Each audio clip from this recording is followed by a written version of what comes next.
apellidos de los expositores. Sí, ya está. Y aquí mi espacio. Pero. De caro. Sí, estaba allá afuera. Estaba buenísimo.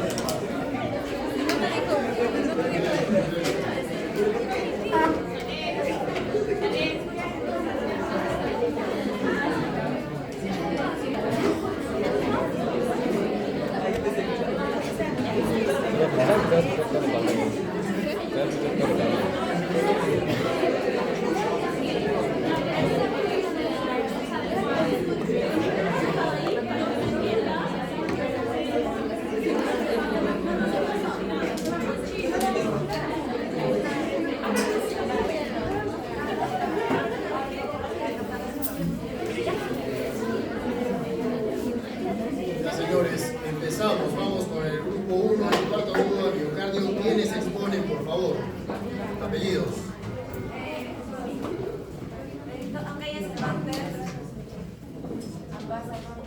Doctor, ¿le voy dictando cuando? Los que exponen, apellidos. Acá ya se va. Aragón Alférez. Casi Medina.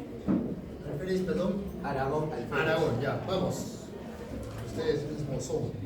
Buenas tardes, doctor y compañeros. Esta vez vamos a explicar acerca del infarto agudo miocardio. Los integrantes son Andrea Casi, José Aragón, Adriana Pasa, Belina Aliada, Flavia Canqui, María del Pilar, Luis Cárcamo, Elena Calle, Jimena Álvarez, Nicolás Álvarez y quienes saben.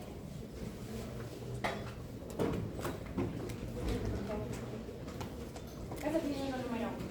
Historia del paciente.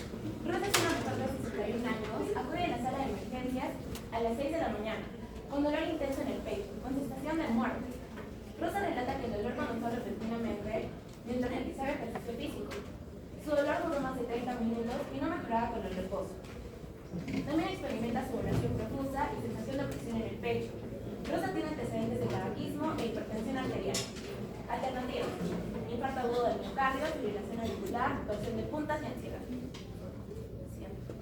Bueno, según los antecedentes tenemos el tabaquismo, la hipertensión arterial. En los síntomas, dolor en el pecho posterior al ejercicio, sudoración profusa, opresión en el pecho. En el EKG de Rosa se pudo evidenciar elevación de la onda ST. En los exámenes de sangre se evidenció el HDL de 35, LDL de 120, triglicéridos de 164 y troponina 15. Los exámenes de sangre nos muestran que nuestra paciente tiene hipertrigliceridemia y hipercolesterolemia. Estos son dos factores muy importantes para la formación de las placas ateroscleróticas, que se ubican en la capa media de los vasos. Estas placas pueden llegar a romperse por la presión que hay, se rompe, inicia la coagulación, se forman los coágulos, se obstruyen las arterias coronarias, baja el flujo sanguíneo junto con los nutrientes que van hacia el músculo cardíaco, y esto nos produce isquemia en el músculo cardíaco y disminuye también la capacidad del corazón para bombear sangre. Se nos dice que Rosa llegó con un dolor durante el tiempo que hacía ejercicio. Esto nos quiere decir, de acá podemos inferir que el ejercicio, junto con sus antecedentes de tabaquismo, con sus antecedentes de hipertensión, provocaron la mayor demanda de oxígeno por parte del cuerpo, por lo que se requirió que el corazón tenga que trabajar mucho más de lo normal. Pero si tenemos un corazón disfuncional, si tenemos nuestras vías de oxígeno y nuestras vías de nutrición obstruidas o tan solo disminuidas, el corazón no va a poder trabajar de la manera correcta. Al tener un corazón sin oxígeno, sin nutrientes, se produce isquemia tisular, y la isquemia tisular nos conduce a infarto agudo del miocardio. Ya. Otro de los... En el examen de sangre también se nos muestra que hay valores elevados de troponinas.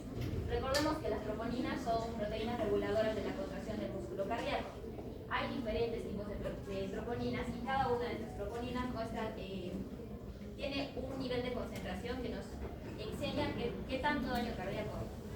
¿Cómo se produce esto? Cuando hay daño cardíaco, cuando hay isquemia cardíaca, los tejidos van a morir, los miocardiocitos también mueren. Entonces, con esta degeneración se libera todos los factores que tienen en su interior. Dentro de ellos está la troponina. Entonces, las troponinas al liberarse nos indican el daño cardíaco que hay. Ahora, hay que considerar dos características de las troponinas. Primero es que su concentración comienza a aumentar a cuarta hora del infarto. No son instantáneas, no es que en el momento de que comienza el infarto comienza también a elevarse la troponina. A la cuarta hora recién se van a detectar valores altos. Y también la troponina son proteínas de evolución. ¿Qué nos quiere decir esto? Que mientras mayor daño cardíaco haya, mayor también va a ser la concentración que hay de troponinas en sangre. Otro de los síntomas que recordemos que tenía nuestra paciente era una sensación de opresión de pecho. A esto lo derivamos como una angina estable. Recordemos que la angina estable es síntoma que el tejido cardíaco no está recibiendo suficiente oxigenación. Si hay isquemia del músculo cardíaco, obviamente eso se debe a la falta de oxigenación, a la falta de nutrición. Y con esto relacionamos que si hay troponinas en sangre, va a haber la presentación de una angina. Y la troponina en alta concentración en sangre junto con angina son factores que nos muestran, son síntomas claves del infarto agudo miocardio. Pero, ¿cómo comienza el infarto? Bueno, tenemos tres etapas: isquemia, lesión y necrosis. A grandes rasgos, isquemia, lesión y necrosis son etapas progresivamente severas del infarto agudo miocardio. Bueno, empezamos con la isquemia miocárdica. ¿Qué sucede aquí? Esto se debe a que la célula se queda sin oxígeno por distintos factores, entre ellos el aumento de requerimientos por el miocardio, ya sea porque hay alguna arritmia, una infección, algún infarto, etc. Ahora, recordemos que las arterias coronarias sirven al corazón con aporte de oxígeno y nutrientes. Si hay una oclusión o obstrucción de esta arteria, esto va a ocasionar que la repolarización se prolongue. Ahora, también tenemos que tener en cuenta, cuando hablamos de corriente de lesión, que la zona infartada queda siempre despolarizada. Tenemos dos tipos de isquemia subendocárdica y isquemia subepicárdica. Recordemos que el endocardio y el subepicardio, el potencial de acción de ambos es el mismo, a diferencia que el subendocardio tiene más dilación. Entonces, en una isquemia subendocárdica, el potencial de acción se prolonga, lo que va a generar una morfología en la onda T alta o picuda. Aquí podemos ver cómo el potencial de acción del subepicardio se prolonga, lo que genera esta morfología en la onda T. Bueno, en una isquemia subepicárdica, el daño ya es más externo, ya está toda la cama, también llamado transmural.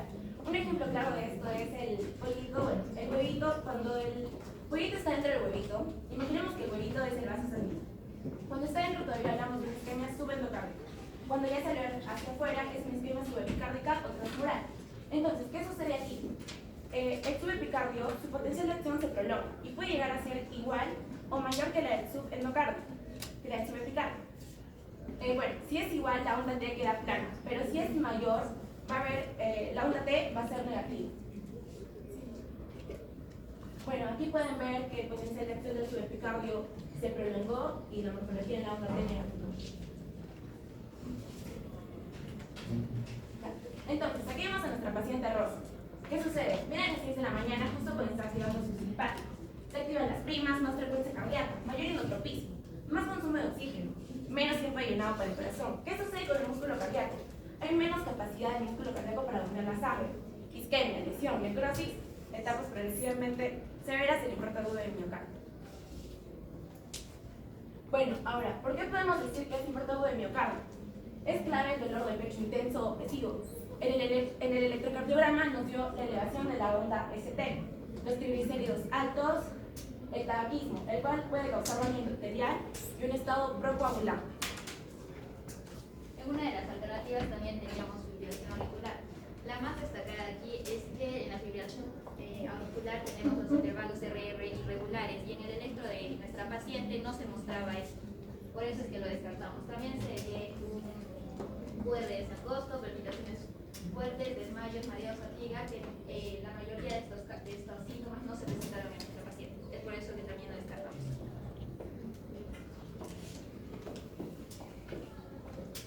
Bueno, y ahora vamos a hablarles de nuestro caso número 2. ¿Recuerdan el paciente de la fase? El paciente que tiene dolor y se le radia el cuello y el brazo izquierdo. Bien, este es el hermano del paciente. Es el señor Pedro, paciente varón de 55 años con sobrepeso, que llega a las 5 de la mañana, indicando que hace una hora empezó a sentir un dolor de 13-10 en el pecho, diaporético, vomitando, e indica que el dolor tras 30 minutos incrementó y y de ser de 3 de 10 se vuelve 10 de 10. Además, se ha irradiado al cuello y al miembro superior izquierdo y refiere sensación de muerte, por lo que se le hace un electrocardiograma. Entonces, ¿qué datos tenemos a considerar? Podemos sacar el dolor en el pecho, lo que aumenta los vómitos. Tenemos la diuresis, el dolor irradiado en el cuello, el miembro superior izquierdo. Entonces, ¿qué alternativas vamos a manejar para este caso? Como alternativa A, presentamos el infarto del miocardio causado por un trombo de inestable. Como alternativa B, tenemos un infarto sin onda Q. Alternativa C, una pericarditis aguda. Y la alternativa D, un síndrome coronario agudo con lesión del supericardio en la cara inferior lateral. Bueno, primero, si nos llega este caso en el examen, vemos la alternativa A y la pensamos. Infarto agudo del miocardio causado por un trombo de angina estable. Para eso nos confundimos y pensamos angina estable y recordamos cómo es la evolución del infarto agudo del miocardio. Como ya mencionaron mis compañeras, tenemos primero una arteria normal que poco a poco se va ocluyendo, porque recordemos que el señor tenía sobrepeso. Nos acordamos del chicle Bugalú y que eso era una angina estable y que adentro tenía factores inflamatorios. Entonces, recordamos que esta se tiene que romper y al romperse las plaquetas se rompe el vaso, se rompe el endotelio, se expone la capa basal de este y las plaquetas se encuentran al factor von Willebrand. Y empezamos a relacionar el conocimiento con lo último que estudiamos de la cascada de coagulación. Entonces, las plaquetas se pegan al factor von Willebrand y empiezan a formar el trombo. Y ahora pensamos. Entonces, ¿podemos tener una angina estable que forme un trombo? En realidad, la respuesta es que no, porque la evolución de la angina estable es el trombo, si es que se convierte en angina inestable. Sin embargo, si se queda como angina estable, va a estar ahí.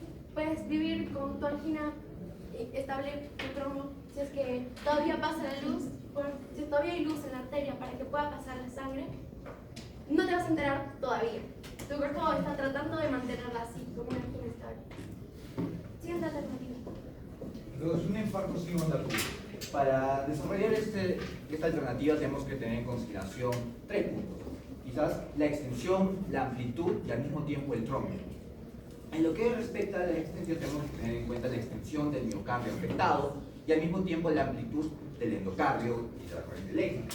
Y al mismo tiempo tenemos que tener en cuenta el trombo oclusivo. ¿Por qué? Porque este trombo oclusivo no cierra las coronarias. Lo que hace es de que todo esto, mientras esté afectando a la zona del miocardio, este mismo trombo que nos ha fallado pasa a alisar todo lo que son los ventrículos y al mismo tiempo todo esto, mientras se da la necrosis, entonces se lisa para evitar la necrosis total y todo este lisado hace de que la necrosis se desarrolle en el endocardio. Entonces esta vendría a ser la zona más afectada y si nosotros hablamos de un infarto sin onda Q, tenemos que apuntar siempre al endocardio. Al mismo tiempo tenemos que tener en consideración de que las fibras de Purkinje, en este caso, de por sí todas reciben ese impulso de activación al mismo tiempo, lo que al mismo tiempo nos deriva en que todas estas se despolaricen simultáneamente, lo que nos da un resultado final de que no haya ese factor de diferenciación. Todas al mismo tiempo se despolarizan y todo esto nos lleva a que no haya esa onda Q. Esa onda Q de por sí también puede ser afectada y alterada. Cuando hay esa alteración, nos derivamos a dos, a la QR y a la QE. La primera de ellas vendría a ser lo que es el infarto transmural, y al mismo tiempo la segunda de ellas, mencionada con anterioridad, vendría a ser lo que es un infarto al endocardio. Entonces, primero tenemos que tener en consideración todo esto del trombo oclusivo. Entonces, al no tener una onda Q, no necesariamente porque hay o no, vamos a derivarnos netamente a lo que es infarto agudo del miocardio, porque esta de acá se enfoca más en el miocardio. Entonces, eso es lo que tenemos que tener en consideración al momento de analizar la alternativa B. Bien. Cuando hablamos de la pericarditis aguda, esa de aquí es un poco más interesante, ya que nos vamos a enfocar netamente en lo que es sintomatología. En la sintomatología podemos encontrar que en la pericarditis aguda, el signo común a un infarto agudo al miocardio vendría a ser el dolor torácico. Es decir, el paciente entra y dice, tengo un dolor torácico. Entonces uno puede pensar inicialmente de que puede ser un infarto agudo al miocardio, pero esta tiene diferencias. Entonces, ¿qué podemos considerar? Que un infarto, podríamos decir que este es más brusco, es más intenso y que este al mismo tiempo no se modifica con factores externos. Al inspirar, al toser, no hay ese incremento del dolor y que esta dura pocas horas. Y al mismo tiempo tenemos la sudoración, las náuseas, todo lo que deriva y conlleva ello. Entonces, en nuestra pericarditis aguda es más detallosa, porque nosotros encontramos de que esta es más rápida. Al mismo tiempo, si uno inspira o tose, puede incrementar ese dolor. Y también podemos encontrar de que tiene una duración más prolongada, de que esta se desarrolla leve y paulatinamente. Pero también podemos encontrar de que el dolor torácico se desarrolla más en lo que es la precordial y la retroesternal, y al mismo tiempo, si en este caso nos hubiesen puesto el paciente presenta disnea, entonces al toque desarrollamos que es una pericarditis, porque esta disnea es lo que hace y lo que resalta la pericarditis. Entonces, quizás nosotros nos podamos confundir con lo que es el dolor torácico. Sin embargo, tenemos que tener en consideración los factores externos, como mencionamos, el dolor que se incrementa, la duración, entre otros. Bueno, y ahora que hemos descartado todas, tenemos la fija. Entonces, nos acordamos del paciente. El paciente era el señor Pedro, que tenía sobrepeso y sus arterias al inicio estaban así, luego se fueron ocluyendo, aquí inestable. Luego, tenemos que acordarnos de un dato importante. Él llegó a las 5 de la mañana, refiriendo que el órgano empezó a las 4 de la mañana. Y como ya mencionó Rubí, simpático. Entonces, se vuelve una angina inestable y se forma el trombo. Una vez que se forma el trombo, ocluye la arteria y empieza la isquemia. ¿Y dónde empieza la isquemia? En el subendocardio. Pero, nos acordamos de que luego de la isquemia viene la lesión. Y cuando llegó este paciente le habíamos hecho un electrocardiograma. Entonces, revisamos el electro. La alternativa es síndrome coronario agudo con elevación de ST, lesión en el subepicardio, cara inferior lateral. ¿Qué derivados nos dan una imagen, una foto de la cara inferior? Lo recordamos y nos acordamos que son D2, D3 y AB. Y luego dice lateral. Nos acordamos de sal y recordamos que tenemos que evaluar B5 y entonces nos ubicamos en el electro, nada más para confirmar por si todavía estamos inseguros después de haber descartado todas las demás respuestas. 2, 3 y a ver, bueno, por la calidad de la imagen no sé si lo están viendo bien, pero aquí podemos observar lo mismo que encontramos en el electrocardiograma. Es subepicárdico. ¿Por qué? Porque el segmento ST está elevado. Normalmente el segmento ST nos mostraría el momento de espera para la repolarización. Sin embargo, en este caso, el segmento está alterado. Es anómalo porque la zona de despolarización, hay una zona que está permanentemente despolarizada por la lesión y que se quedará así siempre. Pero, bueno, podemos ver un poco aquí tal vez la misma figura que se observaría aquí en el 2, 3 y las otras dos derivadas. Sí. Entonces, bueno, espero que lo puedan observar bien. Creo que por el PDF se bajó la calidad, pero esa es la respuesta. Es subepicárdico, es una lesión y como nos dicen, con la elevación del segmento ST, lo primero que tenemos que pensar es en que la lesión se encuentra en el subepicardio. Y ST infla, que esté por debajo de la línea media, es subendocardio. Y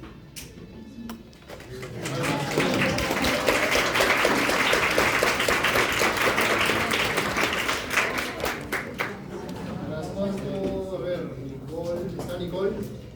Con Álvarez. Elena Álvarez. Elena. Luis Enrique. María Fernanda del Pilar. Claudia Gabriela. Irina.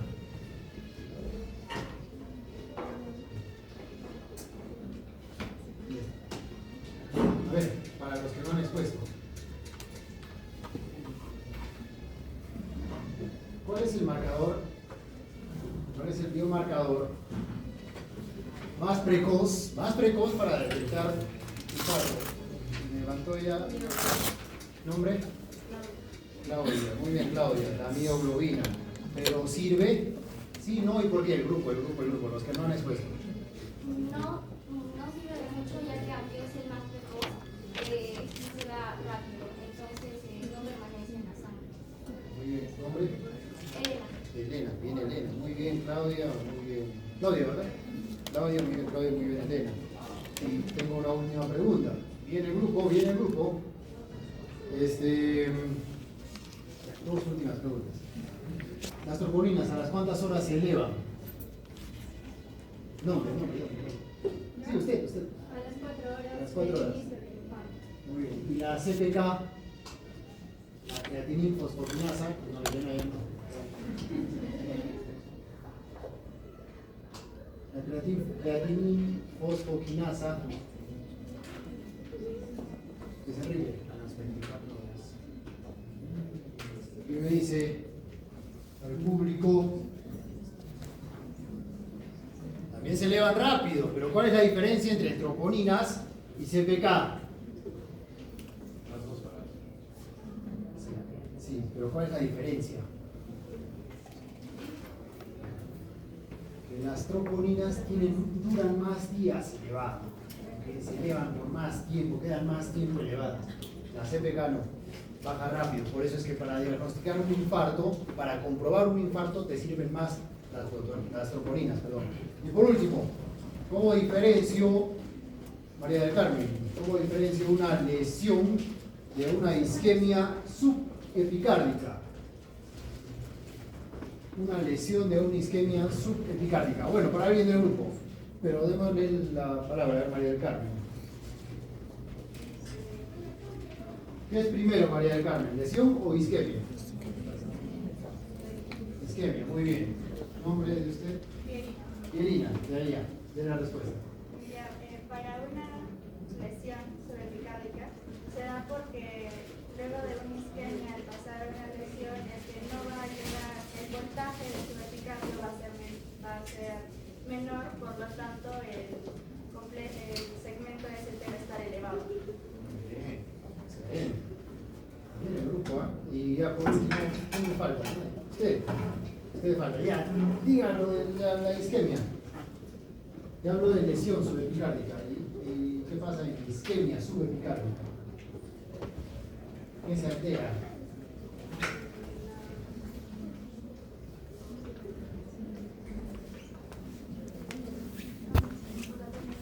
La onda T, muy bien. ¿Qué le pasa a la onda T?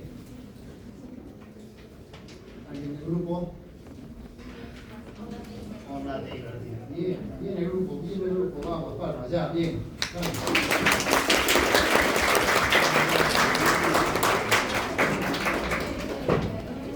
Irina, de ahí Claudia, señorita, ustedes. Nicole, ustedes.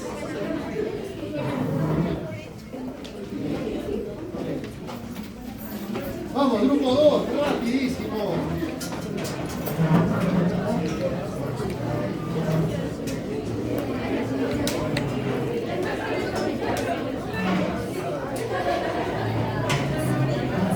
¿No está haciendo las preguntas dirigidas?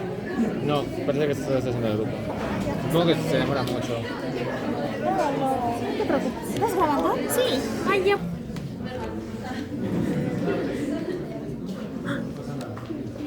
Buenas tardes. Yo les voy a presentar el caso clínico sobre insuficiencia cardíaca. Recordemos que la insuficiencia cardíaca es la incapacidad del corazón para dar un buen gasto cardíaco. El gasto cardíaco, como sabemos, lo normal sería 5 litros por minuto, pero en este caso, que insuficiencia cardíaca no va a dar, el corazón no va a funcionar. Tenemos el siguiente caso clínico. Paciente de 71 años que acude a urgencias por presentar en la última semana sensación de ahogo y sofocación, que ha ido aumentando progresivamente. Relata que por las noches de repente se despierta sintiendo falta de oxígeno y cuando se predispone a acostarse no consigue respirar bien y tampoco logra la respiración profunda, además de presentar tos. Al realizarse la medición de presión gracias al tensiómetro, marca de 80 a 60 milímetros de mercurio.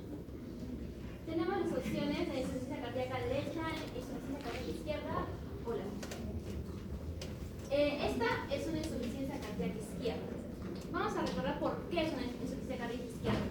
Recordemos que el ventrículo izquierdo es el encargado de inyectar la sangre hacia la aorta y este es una circulación sistémica, es decir, que a todos los tejidos. Ahora, si el ventrículo izquierdo tiene el problema de insuficiencia, es decir, que no va a inyectar la sangre que debe inyectar, entonces el ventrículo izquierdo va a recargarse de sangre. Al recargarse de sangre va a aumentar la presión del ventrículo izquierdo y este, como acto reflejo, va a aumentar la presión del aurículo izquierdo. Es como una regresión. Y a causa de la alta presión en la aurícula izquierda, también va a originar una alta presión en las venas pulmonares y estas a los alvéolos, donde se realiza el intercambio gaseoso. Pero como hay alta presión, va a ocasionar una transudación. Eso quiere decir que los dos alvéolos van a llenarse de sangre. Y al llenarse de sangre no va a permitir un adecuado intercambio gaseoso. Por lo tanto, no va a haber una oxigenación en los tejidos. Ahora, además de ocasionar el llenado de agua de los alvéolos, va a ocasionar una congestión pulmonar. La congestión pulmonar va a dar los síntomas que presenta nuestro paciente. En este caso presenta ortopnea, disnea paroxística nocturna y también no puede realizar esfuerzos físicos ni actividad física por se cansa, no puede respirar bien. Por ese motivo es insuficiencia cardíaca izquierda. La insuficiencia cardíaca derecha se va a caracterizar por un edema en miembros inferiores o también una hepatomegalia, que en este caso no nos indica. Otra característica importante de la insuficiencia cardíaca sería lo que es la presión. En este caso el paciente tiene 80 sistólica y 60 diastólica, lo cual es bajo y lo que nos hace dar que el paciente es hipotenso. Y también es un marcador importante para la insuficiencia cardíaca.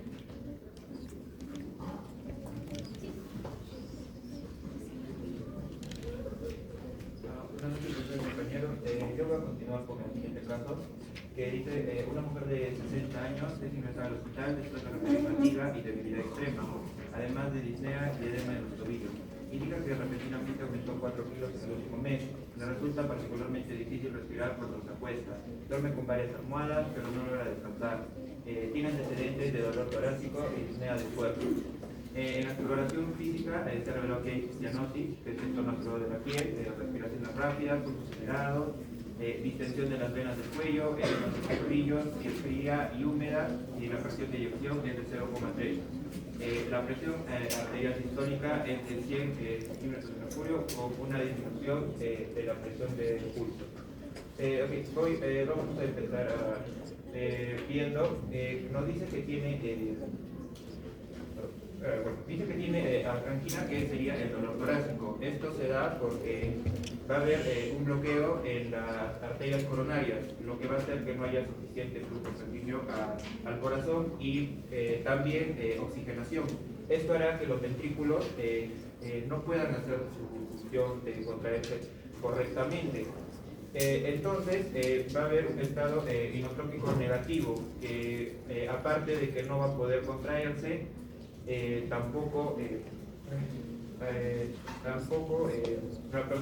volumen sistólico también va a disminuir. Entonces, la disminución del volumen sistólico, decimos que tiene disminución del volumen sistólico porque nos dice que hay una disminución de la presión del pulso y porque también ya nos dice que hay un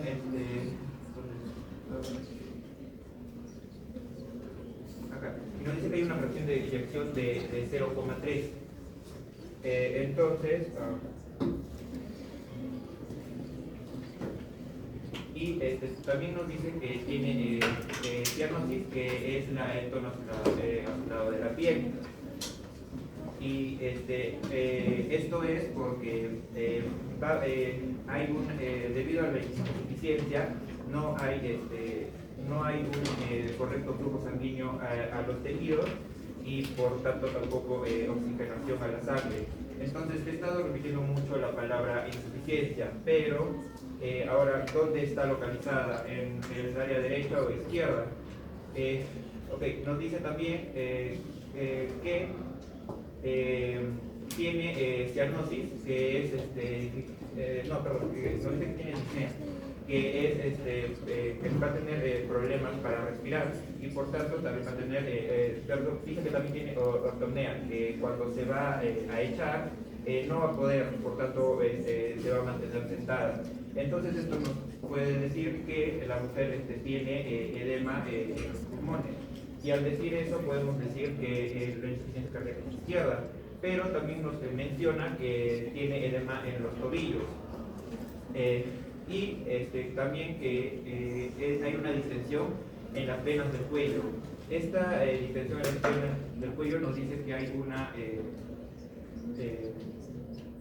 aumento de presión venosa y esto hará que la sangre se regrese. Por ello vamos a tener tanto edema en los pulmones, vamos a ver esta distensión de la vena del cuello y también el edema en los tobillos. Entonces la respuesta sería que vamos a tener insuficiencia cardíaca, tanto en el lado derecho e izquierdo, que se llama insuficiencia cardíaca biventricular. O global. Muy bien.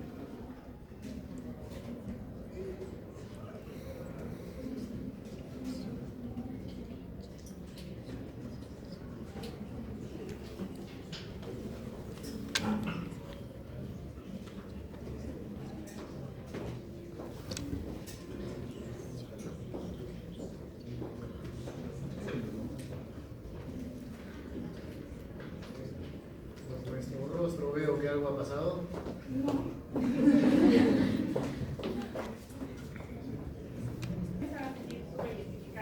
Es una paciente mujer de 22 años, estudiante de medicina, que llega al hospital acompañada de sus familiares, que presenta una frecuencia cardíaca mayor a 30 y refiere que consume dosis muy altas de cafeína, también que tiene falta de sueño, no sé si se me ha explicado por ahí. Además, tiene varios síncopes y en los Perdón, discúlpeme, ¿no está eso ahí? ¿No lo está leyendo? Es que hemos enviado una diapositiva, así que unos dos. Ya, pero es el caso que está presentando en este momento. No. A ver, continúe.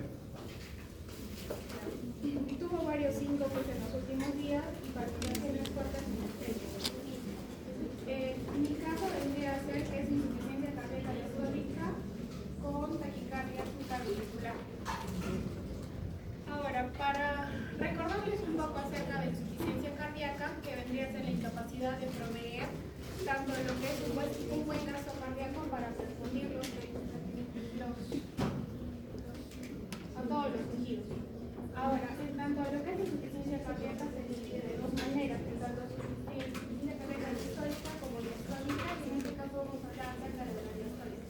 Es cuando hay un mal llenado auricular y esto hace que haya baja precarga y al no haber baja precarga hay un bajo gasto cardíaco.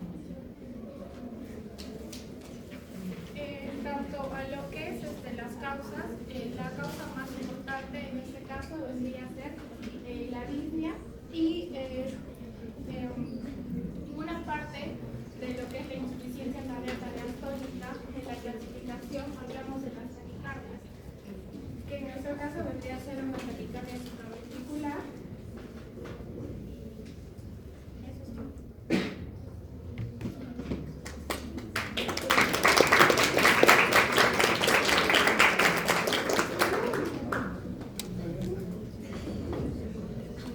Muy bien, a ver.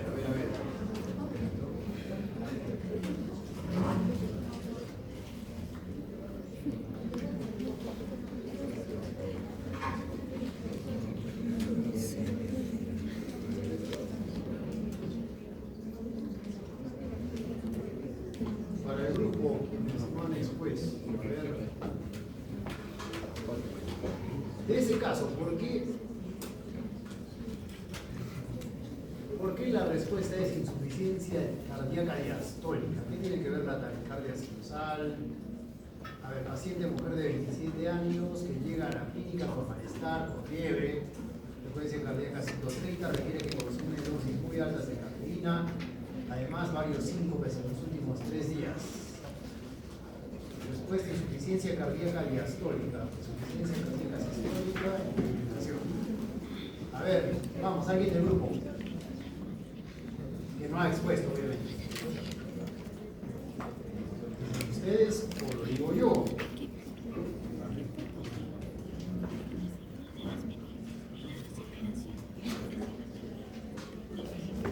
Rocío.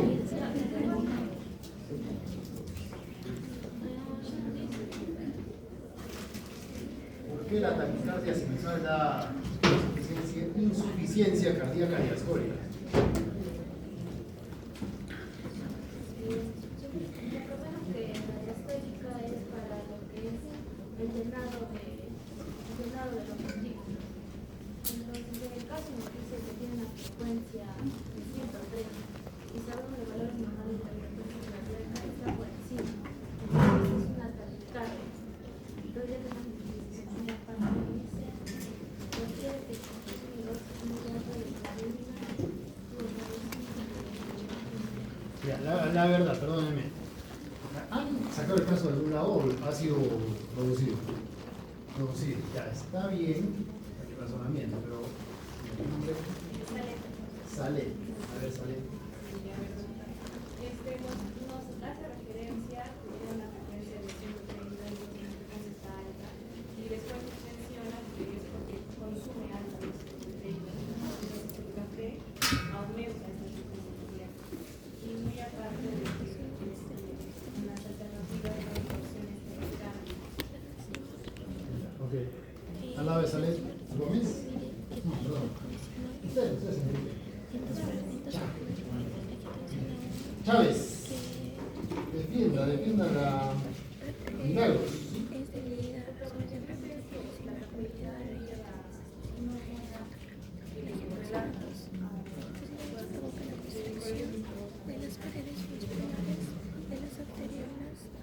Ya, pero a ver, lo que yo quiero que me digan, ¿por qué la falla diastólica? Claro. ¿Por qué la insuficiencia cardíaca diastólica?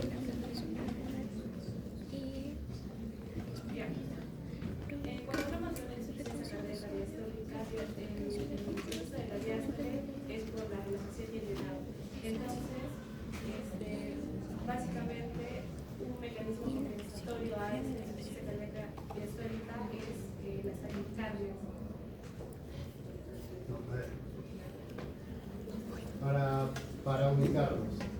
¿Qué tiene la paciente? Fiebre, ¿no? Sí. Ok, tiene fiebre. Y como respuesta a la fiebre, hay taquicardia. Y la taquicardia de 130, ¿qué produce? En cuanto a lo que es taquicardia sinusal, las causas serían la fiebre, que produce la fiebre que es mayor a 38 grados, y también la cafeína es una fuente para que pueda seguir para que tenga taquicardia sinusal. En tanto a fiebre y en tanto a lo que es dosis de cafeína. Ok, sí. Entonces eso creo que está claro para todos, ¿verdad? A lo que yo voy. A ver, dos causas de insuficiencia cardíaca. Histórica y diastólica, ¿verdad? Dos clasificaciones. Okay. De la insuficiencia cardíaca sistólica para el grupo.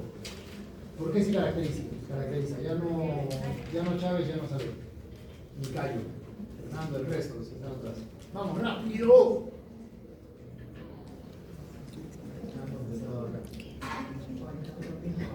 Ya. Bien, neutropismo bajo, esa es falla cardíaca diastólica. Santiago, falla cardíaca diastólica.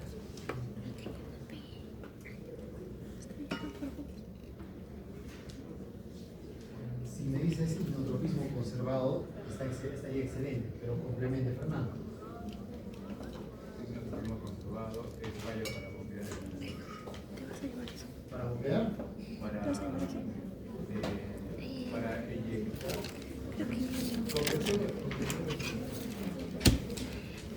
Falla diastólica.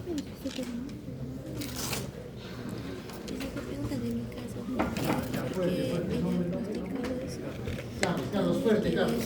Cuando hay una insuficiencia diastólica, Hay mal llenado ventricular. No sé qué puede, a veces se puede, pero hay mal llenado ventricular. Causas de mal llenado ventricular. Señorita.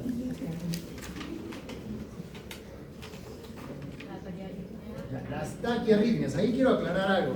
Este caso está bien, lo aprecio porque lo han creado, pero no toda fiebre por 130 de pulso, o sea, si me da ok, está bien, no hay problema. Me va a dar una falla diastólica. Esto es con taquiarritmias, ok, taquiarritmias.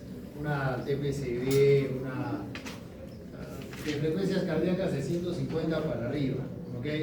Bien, entonces, ¿por qué? Porque no das, ahí quiero llegar. ¿Qué hacen las taquiarritmias para producir falla diastólica? Ahora sí, el grupo. Los que han expuesto no, esta es la metodología. Vamos. ¿Por qué las taquiarritmias te producen una falla diastólica? Nada, pero ¿qué estás acortando? No das tiempo. No das tiempo, eso es lo que quiero que te razón. No das tiempo. Estás. Exacto.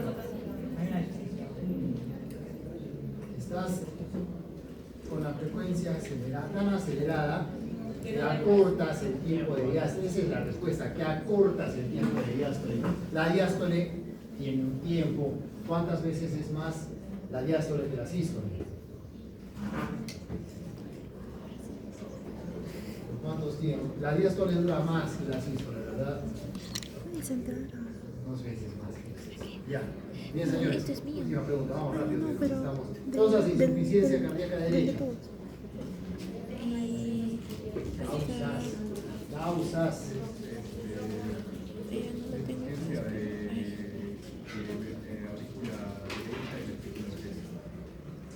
Ya, pero ¿qué causa? Gracias. Porque ¿qué puede causar una insuficiencia cardíaca derecha? Ya, otra. Trombo. ¿Trombo en dónde? Trombo en la pulmonar. Ya, y de ahí me siguen, ¿verdad? Estoy acá chancando un poco al grupo, pero me siguen. Ok, pero ya si hablas de algo en la pulmonar, tu causa, aparte del trombo pulmonar, ya, aparte del tromboembolismo pulmonar, ya sabes. Enfermedades pulmonares. Hipo. Ya, muy bien. Ya, bien, señores. Tomen asiento. Vamos a empezar.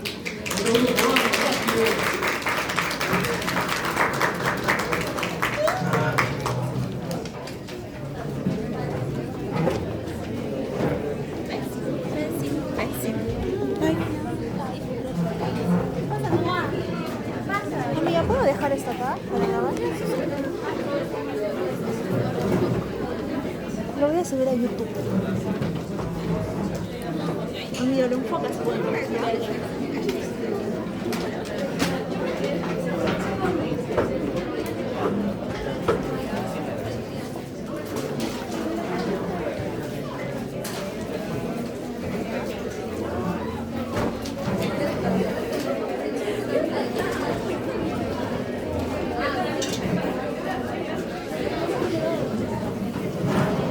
Vamos, grupo 3, por amor a Dios.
Buenas tardes, doctor. Buenas tardes, compañeros. El día de hoy nosotros, el grupo 3, vamos a presentar nuestros casos clínicos acerca de hipertensión arterial. Yo, Andrea Vera, voy a comenzar esta exposición. Siguiente, por favor. Bueno, la teoría, la definición ya lo conocemos bien. Siguiente. Y solo aquí tenemos que recordar algo fundamental. que la presión arterial aumenta si aumenta el gasto cardíaco y o la resistencia vascular periférica. Con solo eso estamos bien. Bueno, también existen ciertas manifestaciones clínicas que ya las vamos a ir desarrollando a medida que avancemos con los casos. Y bueno, ¿en qué nos tenemos que fijar cuando tenemos un paciente hipertenso? 3 cosas fundamentales. Primero, determinar si esta hipertensión es primaria o secundaria. Segundo, si hay compromiso de algún órgano blanco. Y tercero, los factores de riesgo del paciente. Empecemos con el primer caso clínico. El primer caso clínico llega a consulta a Dani. Él es un varón afroamericano de 39 años. Se presenta con un tobillo adolorido después de haberse doblado el tobillo. Él menciona que fuma 25 cigarrillos al día, consume alcohol alrededor de 20 unidades por semana y desde hace 18 años trabaja por turnos y dice que considera que su dieta es poco saludable.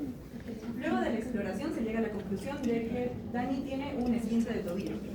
Las presiones se le mide por rutina la tensión arterial. La primera medición en el brazo izquierdo nos da un valor de 150 sobre 92 milímetros de mercurio. En el brazo derecho, 149 sobre 91 milímetros de mercurio. Y en el brazo izquierdo otra vez, 151 sobre 92 milímetros de mercurio. Entonces, se registra la tensión arterial clínica de Dani en 149 sobre 91. Sin embargo, de todas maneras tenemos que confirmarlo con una monitorización ambulatoria de presión arterial, es decir, un mapa. Y esto nos va a confirmar el diagnóstico de algo que nosotros ya estamos pensando todos seguramente. Entonces, el mapa nos llegan los resultados del mapa y tiene 147 sobre 89 milímetros de mercurio de presión. Entonces, inicialmente también nos damos cuenta que no hay evidencia de daño de órganos diana inicialmente. Lo que sí estamos seguros es que no tiene enfermedad renal o diabetes.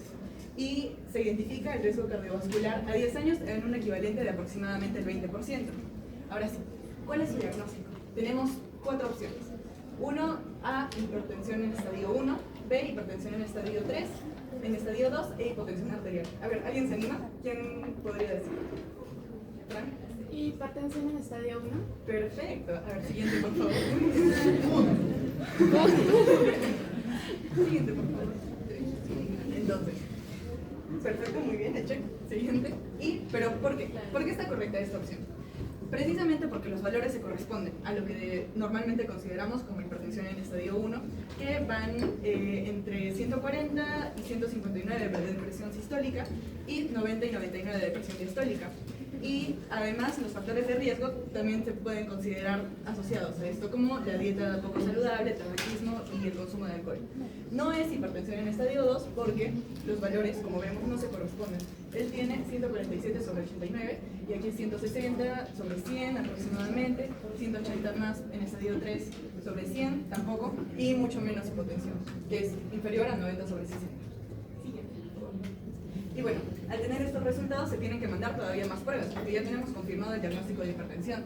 Entonces aquí tenemos que determinar la estimación de albúmina creatinina, es decir, proteínas en la orina, otros exámenes de sangre, exámenes de fondo de ojo y, lo más importante, electrocardiograma.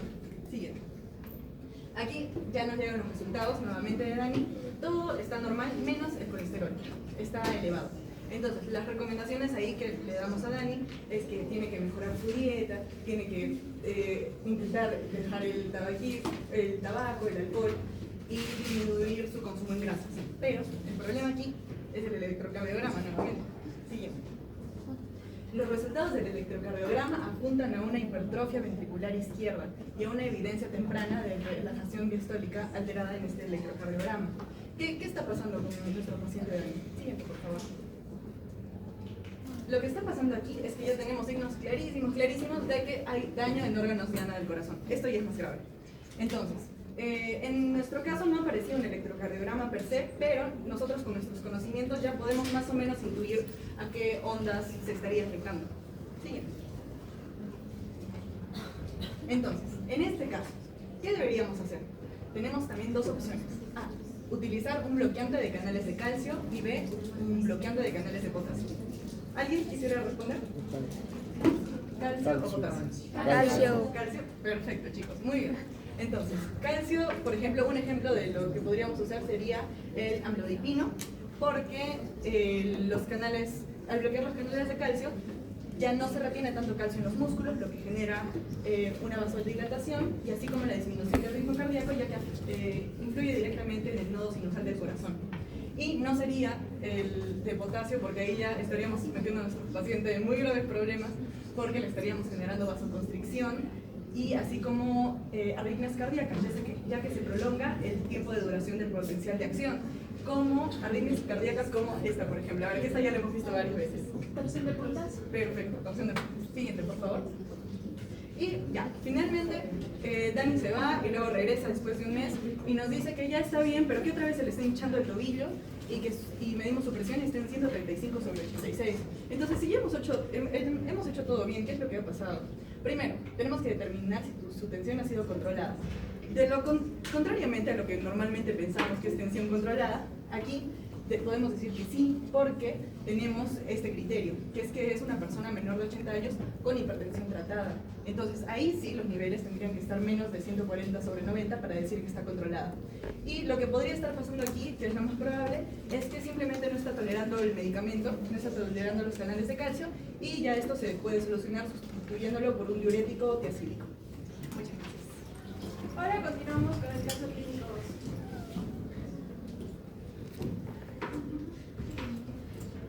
Un varón de 54 años y 71 kilogramos de estatura de 1,69, sin antecedentes familiares de interés y con antecedentes personales como que es fumador de 10 cigarrillos al día, acude en control anual de su presión arterial. Está totalmente sintomático. En la exploración física, que era completamente normal, con una presión arterial de 170/90, está elevada, tanto la sistólica como la diastólica. Exploraciones complementarias según la analítica complementa todo era normal, excepto que había un pequeño aumento en la creatinina y en la urea, que nos está indicando que puede haber daño renal. Con respecto al año anterior, al cabo de un mes se repite la analítica, de nuevo hay un aumento en la creatinina, se pide un aclaramiento y nos da microalbuminuria negativa. Para poder desarrollar este caso, entenderlo bien, vamos a tener en cuenta todo esto. Lo más importante, en antecedentes de nuestro paciente, el fumador de 10 cigarrillos, esto va a afectar y puede causar hipertensión, es uno de los factores de riesgo. En la exploración, la presión arterial ya sabemos que está elevada. Esto se realiza para ver si hay algún daño en órganos diana, que en este caso sería el riñón. Y lo más importante y que nos da como diagnóstico, que nos va a dar la luz de cuál es el diagnóstico, es que en el ecodoppler y la angioresonancia sale que hay una reducción en la luz de la arteria renal. Ahora tenemos la siguiente pregunta: ¿cuál es el diagnóstico? ¿Cuál creen ustedes que es el diagnóstico? Hipertensión arterial causada por obesidad, por una estenosis, por el síndrome de Cushing o por factores hereditarios. ¿Cuál? Sí, está bien. Primero vamos a tener en cuenta qué es una hipertensión arterial primaria y cuál es la secundaria. En la primaria no está causada por una enfermedad como tal, no tiene una causa exacta, pero tiene factores genéticos, alimentación, ejercicio, obesidad, que van a llevar a que se desarrolle una hipertensión junto a los factores ambientales. En cambio, en la hipertensión arterial secundaria, esta viene a ser un síntoma de una enfermedad ya existente y tiene como origen enfermedades que son afectadas a los riñones, arterias, corazón y el sistema endocrino. En este caso, ¿cuál tipo de hipertensión cree que sea? ¿Primaria o secundaria? Secundaria. Sí, es la secundaria, porque estamos dándonos cuenta que hay un problema en el riñón y como causa de esto se va a dar hipertensión. Desde ya vamos a descartar esta y esta alternativa. ¿Por qué? Porque hipertensión arterial esencial es lo mismo que hipertensión arterial primaria y además nos dice que está causada por obesidad, pero con la estatura y el peso que nos dieron del paciente nos sale que el IMC está normal. También descartamos la D porque los factores hereditarios predisponen al paciente a desarrollar la enfermedad, pero no son como tal la causa de esto. Ahora, ya tenemos descartada esta y esta alternativa. Ahora vamos a ver entre estas dos. Ya sabemos cuál es la correcta. Vamos a ver por qué esta no es correcta. ¿Por qué no es correcta la que se usa la oxígeno de Cushing? Pues porque no hay presencia de cortisol elevado en la sangre. En ninguno de los exámenes se habla de eso. Y acá ya lo mencioné, en el caso clínico nos da prácticamente la respuesta. Next. Para entenderlo mejor, vamos con este esquema. El hecho de que nuestro paciente sea fumador hace que haya daño endotelial y eso ha terminado afectando a la arteria renal. Como ya hemos visto en la fase anterior, cuando la arteria renal, cuando hay estenosis en la arteria renal, el riñón hace que se incremente la tensión arterial. ¿Por qué? Porque ha disminuido el flujo sanguíneo. Entonces, el riñón interpreta como que la presión arterial está baja, aunque no lo esté. Y activa la ADH y el sistema angiotensina-aldosterona. Estos hormonas hacen que se acumule más agua y sodio para que se incremente la presión arterial. Y por otro lado, al mismo tiempo se activa la angiotensina 2, que realiza vasoconstricción y también incrementa la presión arterial. Cuando el corazón detecta que ha habido presión arterial en el callado por los receptores, van a hacer, a corto plazo va a intentar disminuir la presión arterial, pero a largo plazo va a haber de nuevo vasoconstricción y de nuevo va a incrementar la presión arterial.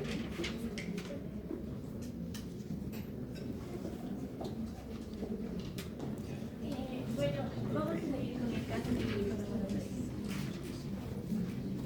se trata de un hombre de 28 años, consultó por cefalia progresiva, occipital, 30 horas de audición, vómitos y trastorno de la conciencia. Tuvo un episodio similar un mes antes, el cual tuvo hipertensión arterial y un daño cerebral. Ingresó a urgencias con crisis de hipertensión de valores de 240 sobre 150, la presión arterial media de 180. Al segundo día el paciente estaba agitado, desorientado, con signos vitales normales, excepto en la tensión arterial de 180 sobre 110 en los miembros superiores y 180 sobre 120 en los miembros inferiores. En el abdomen presentaba un soplo en el cuadrante superior derecho. Dentro de sus antecedentes tenía una madre hipertensa que falleció por ACV. El paciente es un fumador de 8 cigarros al día por 13 años hasta hace un mes atrás. Tras los análisis se detectó la hipoperfusión renal derecha con disminución de la tasa de filtración glomerular. La arteriografía renal señaló hipoplasia de la arteria renal derecha y se detectó un aneurisma bilobulado de la arteria comunicante anterior. Bueno, después de haber dado todos los datos clínicos, ¿cuál sería el diagnóstico? Tenemos 4 opciones: el síndrome de Cushing, hipertensión arterial de origen renovascular, la hipertensión arterial pulmonar y la hipertensión portal. ¿Cuál creen que haya sido?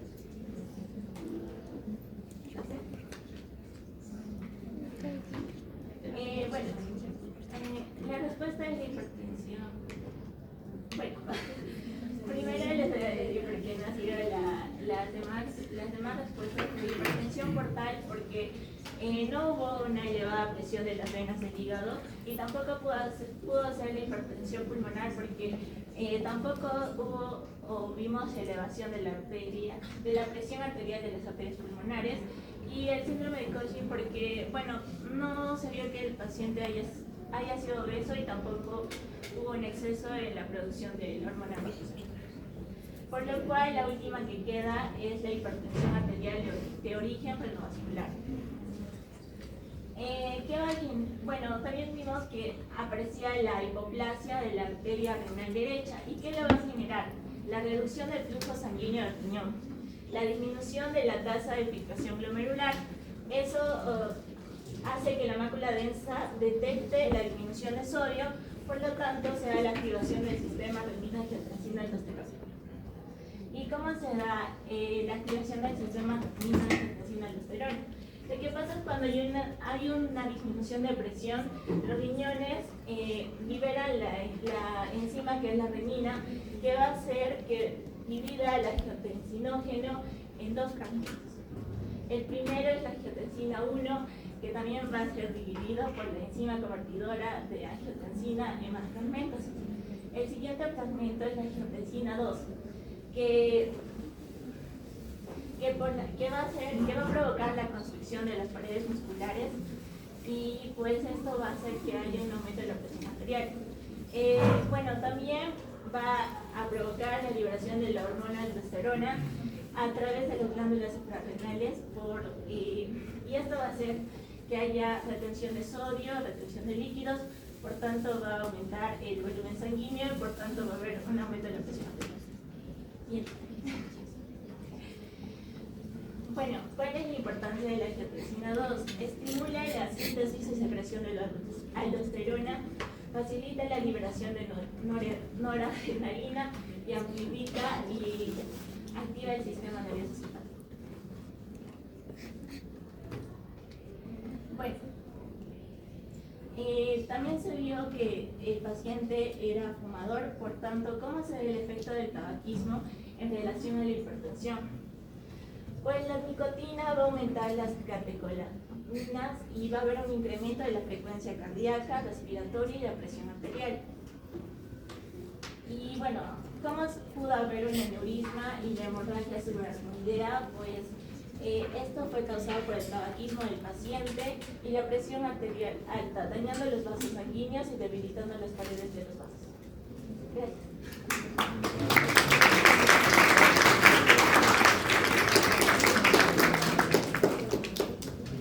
Para el grupo, rápidamente, la obesidad, ¿cómo es un factor de riesgo para desarrollar hipertensión? Caballero levantó la mano, nombre y apellido. César Holguín. Vamos, César. Sería que la obesidad se supone que un paciente de eso presenta lo que debe ser una mala dieta, por lo que tendría que consumir mayor cantidad de grasas. Entonces, al consumir mayor cantidad de grasas, encontramos que este tiene mayor incidencia de que aumente lo que viene a ser la cantidad de grasa en lo que viene a ser la capa media de lo que viene a ser la arteria, formándose como al inicio formándose primero lo que viene a ser como que un ateroma, entonces este va a reducir lo que viene a ser la luz de la arteria y provocando como que un tipo de vasoconstricción. Entonces el cuerpo va a detectar que el flujo sanguíneo está disminuyendo y para compensar esto va a secretar lo que es el sistema renina-angiotensina-aldosterona, provocando que aumente el volumen en el cuerpo. Entonces, como va a aumentar mayor volumen en el cuerpo, la resistencia protecta de las arterias provocando lo que viene a ser mayor hipertensión. Muy bien, César. Otra razón, está excelente, pero otra razón. Ha hablado resumo lo que ha dicho César, ha hablado de dureza de arterias por la grasa. Está muy bien. ¿Quién levantó la mano allí? Vamos, señoritas, nombre y apellido. Gabriela Guaita. Carolina, vamos. Los pacientes con obesidad también la hormona leptina está disminuida. Y esto es la que permite que el sistema renina-angiotensina se active y también el sistema simpático produce una vasoconstricción de las arterias. Muy bien, perfecto. Nuevamente, la última pregunta para el grupo. ¿Por qué dormir mal es un factor de riesgo para hipertensión? Señorita, nombre. Fiorella. Vamos. Porque cuando duermes mal todo el tiempo. Fuerte. Porque cuando duermes mal todo el tiempo está activo el sistema simpático. Activación constante del sistema simpático, ¿no es cierto? Muy bien. Última pregunta, señorita a la izquierda de Fiorella. ¿Nombre? Andrea. Andrea. Así, simple. Diferencia entre emergencia y urgencia hipertensiva. Y cerramos todo. Urgencia es cuando no hay compromiso, no hay daño de órgano blanco, y emergencia es cuando hay daño de órgano blanco. Muy bien. En los tres casos que han presentado, En el primero hubo daño al corazón y en el último daño al cerebro. entonces, ¿cómo los catalogamos? El primero sería una emergencia, el segundo emergencia y el tercero emergencia. Muy bien. Palmas para el grupo. Excelente. Vamos.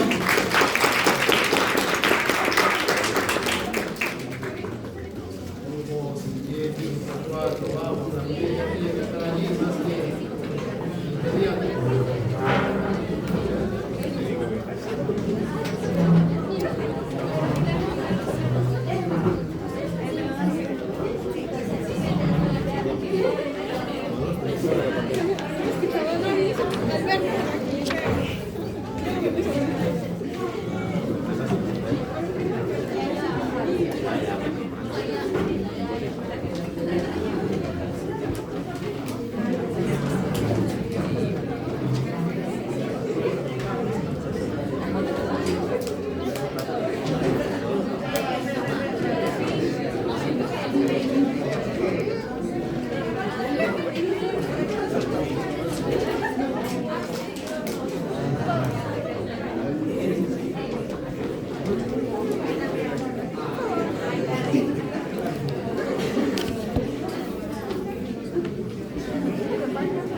tipo 4 de arritmias cardíacas.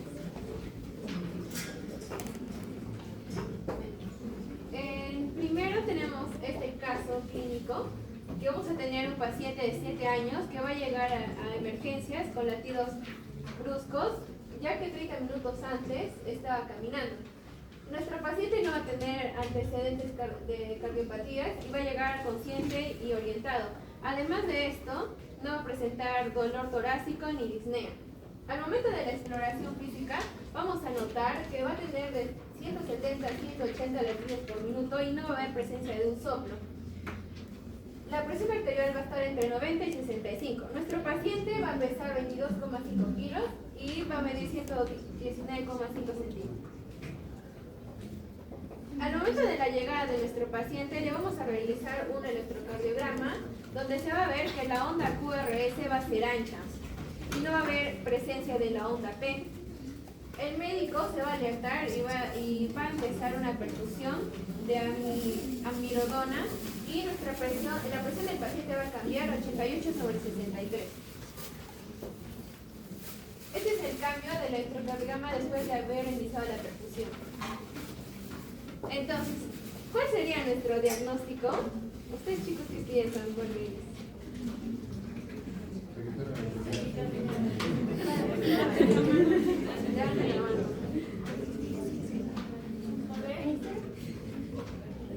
Sí, sí está bien.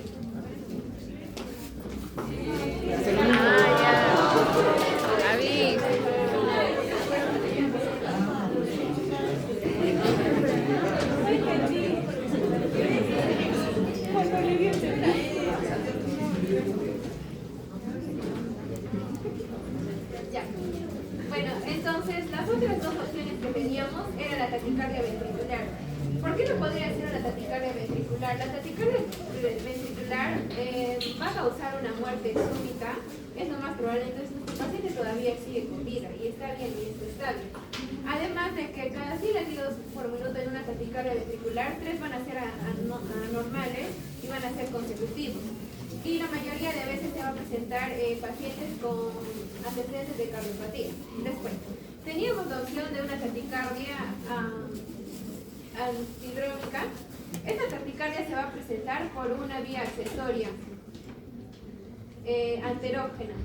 Y nuestro paciente, además en el electrocardiograma, no va a presentar un PR corto. Y en este tipo de taquicardia también se va a presentar una onda delta. Después, como dimos en diagnóstico, nuestro paciente va a presentar una taquicardia paroxística supraventricular, lo que quiere decir de que el daño va a ser al momento del impulso nervioso. Al momento de pasar de aurícula a ventrícula el impulso no va a tener suficiente tiempo, lo que va a causar una arritmia cardíaca, como la podemos ver en este gráfico de la imagen B. Después también nuestro paciente va a presentar un QRS ancho. En este tipo de taquicardia siempre o la mayoría de veces se va a presentar que es estrecho, pero nuestro paciente va a tener uno ancho. Esto quiere decir que una de las 3 vías, solo una de ellas va a estar activa. Y como tratamiento final se le administró amiradona. Aparte se le realizó masajes vagales. Para el resto, no vayamos por el tratamiento, fisiología, fisiopatología, está bien, pero... Ok, ahora continuamos con el caso clínico número 2, el cual nos van a narrar lo siguiente. Primero se nos presenta un paciente de 67 años, el cual es varón, con 2 antecedentes de hipertensión arterial y diabetes mellitus tipo 2. De acá podemos destacar lo siguiente. Cuando tenemos pacientes de mayor edad, lo que podemos inferir es que la arritmia sobre todo va a afectar a lo que es el ventrículo. En cambio, cuando es supraventricular, en la mayoría de los casos son corazones sanos, son corazones de gente joven. Por lo tanto, este es un tip que podemos utilizar para de una vez ir al punto y decir que puede ser una taquicardia ventricular. O mejor dicho, una arritmia ventricular.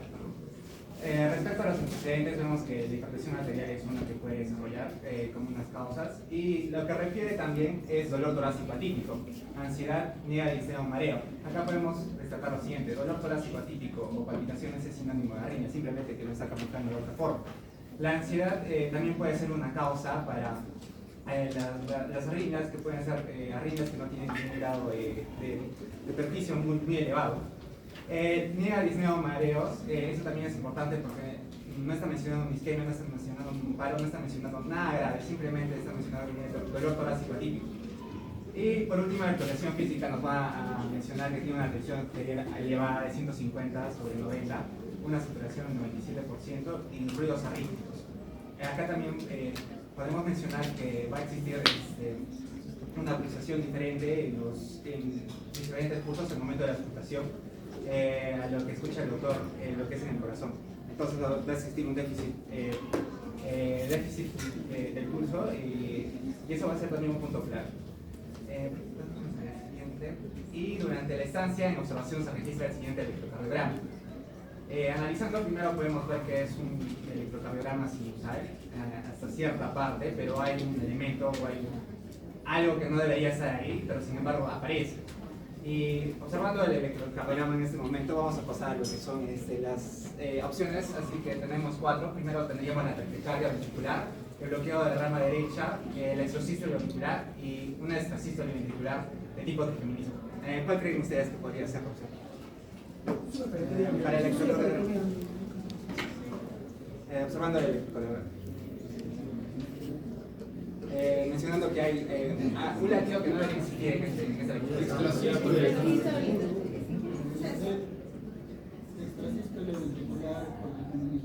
Exacto, está muy bien.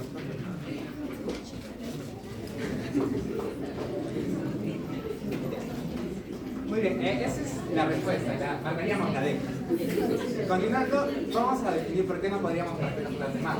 Primero, la taquicardia ventricular, como se define, es una muerte súbita, o sea, es un caso más grave, que puede estar derivado de una extrasístole ventricular previamente. Como sabemos, esa taquicardia se va a formar por pulsos o focos ectópicos que no deberían formarse, pero a nivel del ventrículo, o sea, en las cámaras inferiores del corazón. Estos van a ser variados y van a hacer que se formen estas ondas conocidas como, se van a caracterizar por tener un QRS ancho, los cuales van a tener, pueden ser monomórficas o polomórficas, y también van a tener un voltaje súper elevado, como se puede ver. Esto lo podemos descartar porque en el electrocardiograma, como se ve en la siguiente diapositiva, no vamos a ver ninguno de estos tipos de ondas, simplemente vemos ritmo sinusal, pero esto ya es más grave, sobre todo.